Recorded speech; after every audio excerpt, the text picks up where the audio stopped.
নমস্কার, আমি সুকৃতি দান। আশা করি আপনারা সবাই ভালো আছেন। আপনারা সবাই দেখছেন অ্যাস্ট্রো সলিউশন। আজকে আমি আলোচনা করব যে 1 মের পরবর্তী সময় থেকে যখনই বৃহস্পতিদেব বৃষ রাশিতে অবস্থান করে যাবে, এই 1 মে থেকে বৃষ রাশিতে অবস্থান করবে।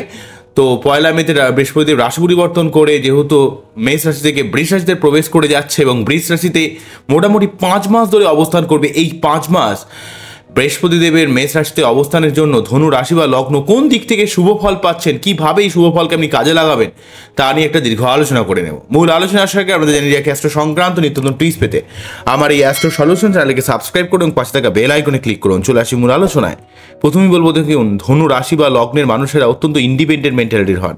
তাদের মধ্যে বৃহস্পতির প্রভাবিত হওয়ার জন্য দায়িত্ব, কর্তব্যবোধ, জীবনের সৎ পথে চলার ক্ষমতা, কিছুটা পেটের সমস্যা, মেয়েদের ক্ষেত্রে গাইনোকাল সমস্যা, এবং তারা কিন্তু অত্যন্ত নীতিপরায়ণ ব্যাপার থাকে ধনু রাশি বা লগ্নের ক্ষেত্রে। ধনু রাশি বা লগ্নের মানুষেরা কখনো কখনো অত্যন্ত উদার হয়, কখনো কখনো অত্যন্ত কনজারভেটিভ হয়। তাদের জীবনের অত্যন্ত ঘাত প্রতিঘাত থাকে। তারা এই ছোটোখাটো ব্যাপার নিয়ে এতটা ধরে না। তাদের জীবনের উদ্দেশ্য অনেক বৃহৎ, অনেক বড়। তারা কিন্তু জীবনের বড় লক্ষ্যে তারা কিন্তু ছুটে যায়। এই ব্যাপার কিন্তু ধনু রাশি বা লগ্নের ক্ষেত্রে সর্বাত্মকভাবে আমরা দেখতে পাবো। এখানে বৃহস্পতিদেব যেহেতু আপনাদের রাশি বা লগ্নের ক্ষেত্রে লগ্নপতি বা রাশিপতি এবং সেই সঙ্গে চতুর্থপতি, অর্থাৎ আপনি কেমন হবেন, আপনার মেন্টালিটি কেমন হবে, আপনার শরীরের গঠন কেমন হবে, আপনি জীবনে সার্বিকভাবে কতটা বলশালী হবেন, আপনি জীবনে আর্থিক বা সামাজিক ক্ষেত্রে আপনি কতটা প্রভাবশালী হবেন, সার্বিক ব্যাপারগুলো কিন্তু বৃহস্পতির উপর ডিপেন্ড করবে। এবং সেই সঙ্গে যেহেতু চতুর্থপতি, আপনার পরিবার সংক্রান্ত ব্যাপারে আপনার গৃহসুখ কতটা থাকবে, আপনার ফ্যামিলি কেন্দ্রিক ব্যাপার কতটা হবে, আপনার মা কতটা আপনার সঙ্গে বন্ডিং রাখবে বা আপনার মায়ের সঙ্গে কতটা ভালোবাসা থাকবে, এবং সেই সঙ্গে মায়ের শরীর স্বাস্থ্য, আপনার পরিবার, আপনার চতুর্থ ভাব মানে আপনার নিজস্ব ভূমি, ভবন, বাহন, নিজস্ব সম্পত্তি করার কতটা সম্ভাবনা আপনার মধ্যে রয়েছে, এই ব্যাপারগুলো কিন্তু ধনু রাশি বা লগ্নের ক্ষেত্রে বৃহস্পতি প্রভাবিত করানোর চেষ্টা করে। এক তো বৃহস্পতি নৈসর্গিক শুভ গ্রহ, তার উপর দুটো কেন্দ্রভাবের মালিক, অর্থাৎ লগ্ন বা রাশি এবং চতুর্থ ভাব। যেহেতু ধনু রাশি বা লগ্ন নিজেরই বৃহস্পতি হচ্ছে অধিকর্তা গ্রহ, তাই ধনু রাশি বা লগ্নের ক্ষেত্রে এখানে কেন্দ্রাধিপতি দোষের প্রভাব কিন্তু ধনু রাশি বা লগ্নের ক্ষেত্রে বৃহস্পতির পড়বে না। সেক্ষেত্রে পজিটিভ ফলটাই কিন্তু বেশি পাবেন। আমি যে পজিটিভ ব্যাপারগুলো বলবো সেগুলো আপনার বাচ্চাটি কতটা বৃহস্পতিতে পজিটিভ অবস্থায় রয়েছে সেটা অত্যন্ত গুরুত্বপূর্ণভাবে রোল প্লে করবে। তো ধনু রাশি বা লগ্নের ক্ষেত্রে ষষ্ঠ ভাবে যখনই প্রবেশ করে যাবে 1 মের পরবর্তী সময় থেকে, 1 মেতে যখন প্রবেশ করে যাবে এবং 1 মের পরবর্তী সময় যে অবস্থান করবে 1 মে থেকে 5 মাস ধরে, সেখানে কিন্তু বৃহস্পতিদেব ষষ্ঠভাবে অবস্থান আপনার কোনো রকম কম্পিটিটিভ জায়গায়, চাকরির ক্ষেত্রে, প্রতিযোগিতায় সাফল্য লাভের দিক থেকে, কোনো রকম ইন্টারভিউয়ে আপনার সেখানে সফলতা, যে কোনো রকম প্রতিযোগিতা, সেটা কোনো ইন্টারভিউ হোক, ব্যবসা হোক, চাকরি হোক, যেখানেই আপনি যান না কেন, একাধিক লোকের সঙ্গে যখনই আপনি কম্পিটিশন করবেন, সেই কম্পিটিশনে কিন্তু আপনাকে জয়লাভ করানোর মতো ক্ষমতা প্রদান করবে। তবে যেহেতু লগ্নপতি বা রাশিপতি হয়ে ষষ্ঠভাবে রয়েছে, কিছুটা পেট সংক্রান্ত সমস্যা কিন্তু আপনাকে ফিল করাতে বাধ্য করবে। এবং ষষ্ঠভাবে এখানে বৃহস্পতিদেব কিন্তু আপনার জীবনের একটা লোনকে শোধ করার ক্ষেত্রে, শত্রুতা নির্মূল করার ক্ষেত্রে, আপনার রোগ জ্বালাকে নির্মূল করার দিক থেকে অনেকটা হেল্প করবে। সব থেকে বড় কথা, আপনার যে কোনো রকম চাকরি প্রাপ্তির দিক থেকে ধনু রাশি বা লগ্নকে বৃহস্পতি সর্বাত্মকভাবে একটা সুবিধা প্রদান কিন্তু ডেফিনেটলিভাবে করে দেবে। যেহেতু সে লগ্নপতি এবং চতুর্থপতি হয়ে ষষ্ঠে অবস্থান করছে, তাই ষষ্ঠের সঙ্গে যখনই চতুর্থ ভাবের একটা অবস্থান, চতুর্থপতি এবং লগ্নপতি ষষ্ঠে অবস্থান আপনার যে কোনো রকম প্রতিযোগিতায় আপনাকে জয়লাভ করতে সাহায্য করবে। আপনি লোন শোধ করতে পারবেন, আপনি শত্রুতা নির্মূল করতে পারবেন, আপনার নিজের শারীরিক অসুস্থতা সেটাকে যেমন নির্মূল করতে পারবেন।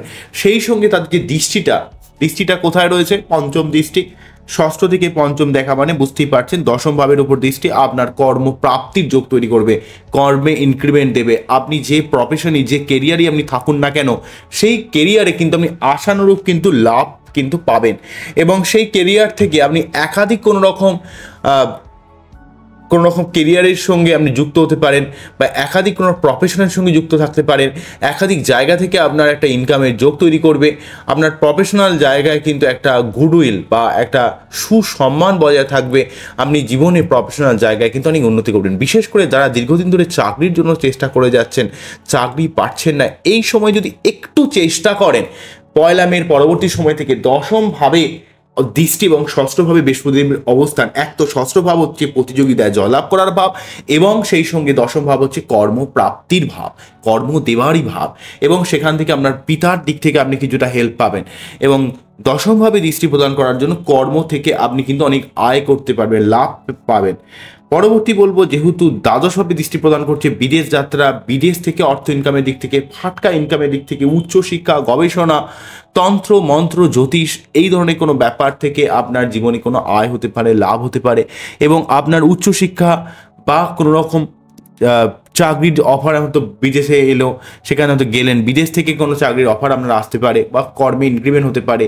যারা বিদেশে রয়েছেন, বিদেশে যারা যে সমস্ত ধনু রাশি বা লগ্নের মানুষরা বিদেশে রয়েছেন, তাদের ক্ষেত্রে এই দ্বাদশ ভাবের যেহেতু দৃষ্টি আপনার বিদেশে কিন্তু একটা অর্থ উপার্জনের সুযোগ কিন্তু তৈরি করে দেবে। তবে দ্বাদশভাবে বৃহস্পতিদেবের দৃষ্টি পড়ার জন্য আপনি সঠিক কাজে জীবনে ব্যয় করতে পারবেন।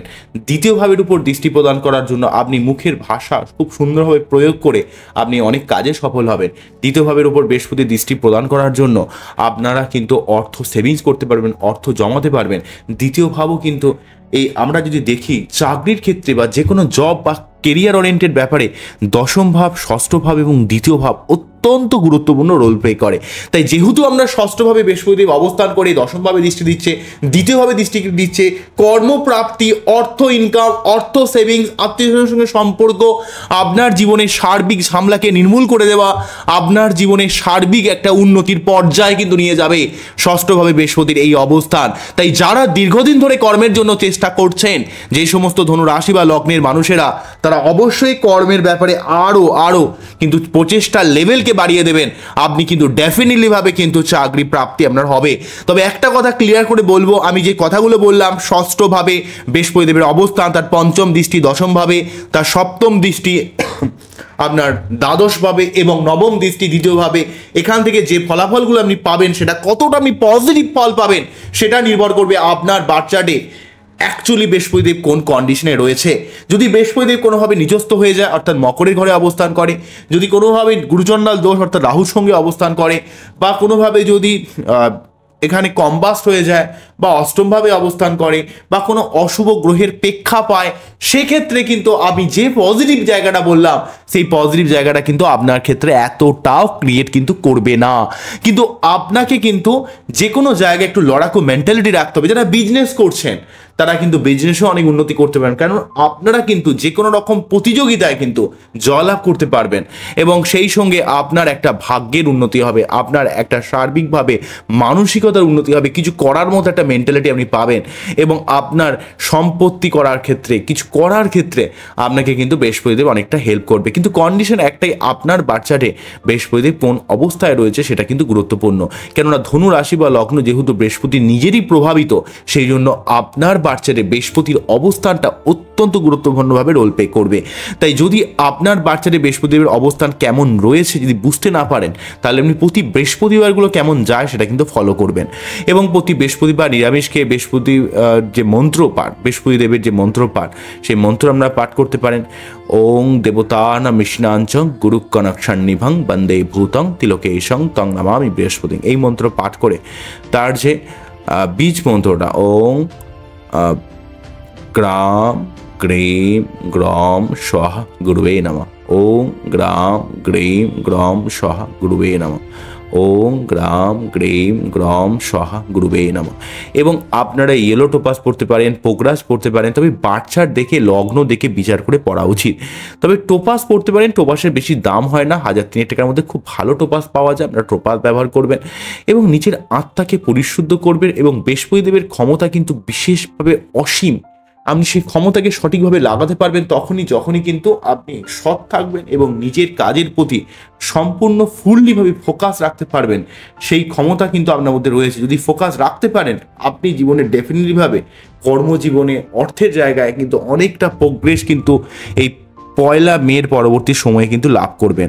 তাই এই সময়টাকে অবশ্যই আপনি ভালোভাবে কাজে লাগান। তবে ষষ্ঠভাবে লগ্নপতি বা রাশিপতির অবস্থান কিছুটা পেট সংক্রান্ত প্রবলেম ব্যাপারটা ক্রিয়েট করে, সেই জায়গাটা একটু যত্নশীল হবেন। ওভারঅলভাবে কিন্তু অনেকটাই ভালো রয়েছে। তো এই জায়গাটাকে অবশ্যই কাজে লাগাবেন। আমার এই অনুষ্ঠানটি আপনাদের কেমন লাগলো, কতটা আপনারা উপকৃত হলেন, আমাকে কিন্তু ডিটেলসে কমেন্ট সেকশনে জানাবেন। আবারও দেখা হবে নতুন কোনো ভিডিও নিয়ে। আপনারা সবাই ভালো থাকবেন, সবাইকে ভালো রাখবেন। এই অনুষ্ঠান শেষ করছি। নমস্কার, থ্যাংক ইউ।